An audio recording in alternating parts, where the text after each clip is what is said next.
Assam Rifles ki team mamada sakhangdaba khulai paibasingna ambush chatharakpada personnel ani laikhidre. Personnel mari yamana asokapan nangkre. Ambush asi ngasi numidang pung 3:10 rom chatpa aduwaida Bisnupur district ki Nambol police station na konba Nambol sabal laikai mapagi tidim lambida chatharakibani hairi. Impact News na thaudok thokfamdagi fangba pawda Nambol maibam lot paching da laiba 33 Assam Rifles ki personnel sing puba 407 gari ama maibam tamna halaki. Gari aduna kabo wakching mapa yaurakpa matamda sakhangdaba khutlai paiba singna Assam Rifles ki gari adu da nongmai kapsinduna ambush adu chatharakibani hairi.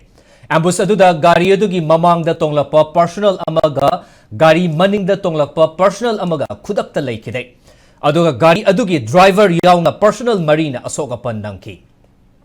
Kudakta soklaba personnel sing adu CHC Nambol da pukatuna first aid piraba matung Rims Hospital da pukatuna makhataba lying chathari.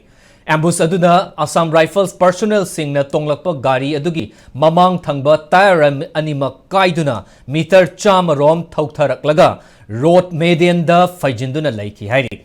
Thagdok thofamda police amadi Assam Rifles ki makok thongbo officer sing laktuna yangsin khibaga loinana chingnaba mafam singda pakshana thibahumgi thabak chathaba hokre.